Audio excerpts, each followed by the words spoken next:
Kid Diamond. Кыргызча которулушу кичинекей алмаз. Мына ушундай кайман аты менен дүйнөгө таанылган кыргыз жигити. Кыргызстандын бокс боюнча 10 жолку чемпиону. Түндүк Американын 3 жолку чемпиону. Сиднейде өткөн Олимпиада оюндарынын 4-чү орундун ээси. Кыргыз боксунун эл аралык деңгээлдеги чебери Алмазбек Райымкулов бүгүн бизде конокто. Спорт бул менин дүйнөмдө чыныгы бул патриотизм. Кыргызстанда ата журтубузду, элибизди, тарыхыбызды дүйнөгө билдирип, дүйнөгө көтөрүп чыгаруу ошол биринчи маселе. Мен спорт жашоомдо ошондой болгон. Мындай дүйнө акчанын артынан эмес, кыргыз желегимди, кыргыз элимди, ата журтумду ошол дүйнөгө билдирейин деген аракетте.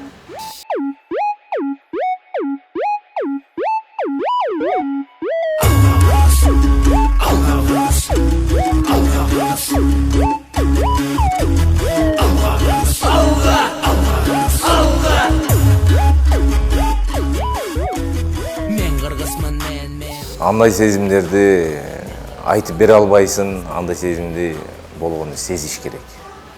Андай сезимди айтып бере албайсың сөз менен. Бирок аябай рахаттанасың. Мындай караганда кыргыз желегин көтөрүлгөндө, анан эл чет өлкөдөгү бөтөн жердеги элдер кайсы мамлекетте тур, анан билип туруп, Кыргызстан турбайбы? Кыргызстанда да ушундай мушкелер бар турбай деп, анан кыргыздын желеги көтөрүлгөндө элдер чабып атып, андай жакшы сөздөрдү айтканда аябай рахаттанасың. Желегиң көтөрүлүп атат, ата журтуң билинип атат. Анан ким экендигиң, кайсы улуттансың, кандай адамсың, ошону сүйлөп баягындай элдин оозунда болуп аткан аябай ошол чоң рахат деп эсептейм. Улуу бокс чеберлери айтмакчы, атак даңкка жетүү оңой, бирок аны кармап калуу кыйын. Алмазбек Райымкулов үчүн чемпиондук титулду багындыруу жана кармап калуу эки эсе кыйынга турган. Анткени ал Кыргызстандын атынан чыгып, океан артындагы бокс уюштуруучулар тарабынан кысымга бир нече ирет кабылган. Бойдун астында чыгып кетип атканда, келишет, келип желеги менен чыкпа. Кыргыз желеги менен чыксаң утуласың, 100% утуласың. Анан акчаңды кесебиз. Анын үстүнө дагы проблема жасайбыз. Сен жалгыз бул жерде эч кимин колдобой эле өзүңчө чыгып атасың. Экинчи варианты, биздин желек менен чыксаң, биз сага акчаңдын үстүнө, гонорардын үстүнө дагы кошобуз. Проблемаң жок болот, анан 100% утасың. Болгону бутуңда туруп калышың керек. Анан бул деген таймашууга 10 мүнөт калганы чыгарга. Кийинип, даяр турасың 10 мүнөт калган. Анан карап отуруп, жакшы дейсиң, мен өзүмдүн эле желегимден чыга берейинчи. Сен анда проблемаң болот, анда утуласың, анда алтын кемерди ала албай каласың. Макул. Кудай таала колдойт мени. Эч ким колдобосо да Кудай таала колдойт. Анан элимин, ата журтумун батасын мен сезип атам. Деп туруп отуруп, Алла таала мага күч кубат бер, Ала тоодон түшкөн Манас атанын ударларынан колдорума сиңдирип кой, оомин деп туруп. Кыргызча удар банда таймашууда техниканы көрсөтөсүң, бүт жагынан көрсөтөсүң. Бирок кыргызча удар бул запаста турат. Анда орустар айткан, на чёрный день деп коет. Ошондой запаста турат. Ушундай баягы момент чыкканда кыргыз ударын бергенде. You can see the shots by Kid Diamond just coming up, underneath, above, to the body and to the head. The shot that dropped him. As he's on his way to his 24th career victory. Just a matter of how the judges tally. Winner, Kid Diamond. Кудай бурса кыргыз ударын бияка алып келдим. Ошол стилди буюрса жакшы өзүбүздүн жигиттерге киргизип, биринчиден ыйманды киргизиш керек. Ыймансыз спортсмен мен үйрөт албайм. Мен үйрөткөн нерсени андан чыгып көчөдө башка бирөөгө зыян келтирген мен каалабайм. Ошондуктан биринчи ыйман анан спорт. Чындыгында учурда кыргыз боксунда дүйнөлүк деңгээлдеги жылдыздардын чыкпай жатышы жашыруун эмес. Алмазбек Райымкуловдун айтымында мунун башкы сыры бокстагы техниканын, машыктыруунун стилинин эскилигинде, тагыраагы союз мезгилиндеги методикадан чыга албай жатканыбызда. Эгер кыргыз машыктыруучулары бокска заманбап ыкмаларды киргизсе, анда бул маселе толугу менен чечилмек дейт каарманыбыз. Кыргыз боксу жакшы эле болуп аткан.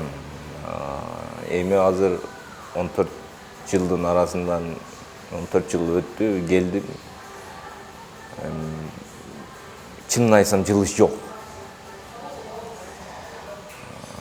Көп адамдар көкүрөк урат экен, мен билемин, мен бүт нерсени жаса беремин, бирок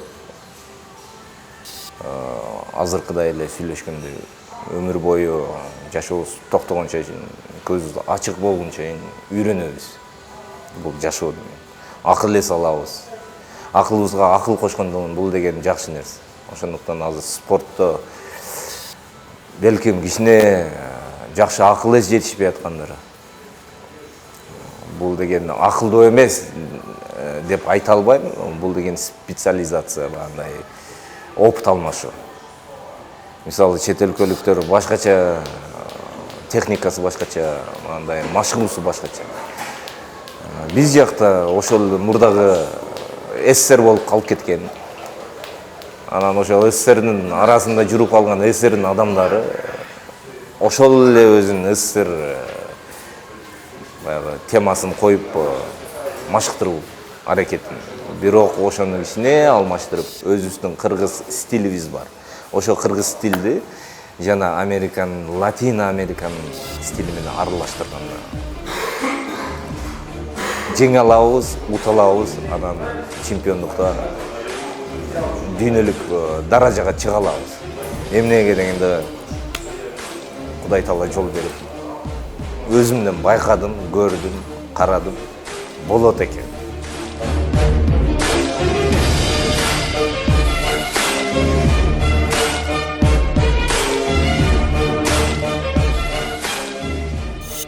Башкалардан өзгөчөлөнгөн өзүнүн стили бар. Манас ата, Алатоо сыяктуу кыргыз соккуларын иштеп чыккан Алмазбек Райымкулов жакында мекенине кайтып келди.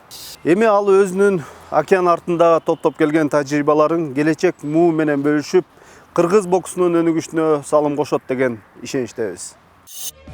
Кыргызстанга келдим, кой. Кыргызстанда эми ал жерде жыргал жашоодо жүрөсүң, жүрө бересиң. Кыргызстанга келип өзүбүздүн жаштарыбызга өзүңдүн пайдаң келтире турган нерсени жасаш керек. Не дегенде мен патриотмун деп туруп жүрөккө согуп коюп, анан бир эле кыргыздан башка жашабаш керек, бул туура эмес. Туура эмес патриотизм. Патриотизм деген бул ата журт. Биздин ата журтубуз бул ата мекенибиз. Анан бул ата мекенибизди Кудай Таала берип, биздин баатыр ата бабаларыбыз биз үчүн жасап берди. Ушул жасап берген биздин мамлекетибиз. Биз ушуну ушундай кармап туруп, бай жүрөктү алып жүрүшүбүз керек. Жакшы ниеттерди калтырышыбыз керек. Келечектеги мына өсүп келип аткан өспүрүмдөргө. Ошондуктан биздин жерибиз, элибиз мындай болуш керек. Ошондо гана биз күчтүү болобуз. Мына кесе берсе, сата берсе ар ким өзүнүн ойлоп. А мен чет өлкөнүн алтынын бияка алып келдим. Аяктын алтынын бияка алып келдим. Ошол читайт. Бирок бул алтынды дагы кой бербейбиз, биякта эле калтырып кой бер. Жок. Бул меники, мен уттум. Мен алып келишим керек деп туруп. Американ чемпиондук поясу профессионалдар арасында. Алтын поясым 2 миллиондой турат. Канчалык кыйын болду ушуну? Бул эми 8 жыл кетти го. Мына ошентсек канча? Ушундай канча биздин жигиттерибизди чоңойтсак, өстүрсөк, бир эле спорттон эмес, маданият, спорт, маданият, азыркы актуальный нерсе спорт маданияттан көбүрөөк элдер көтөрүлөт.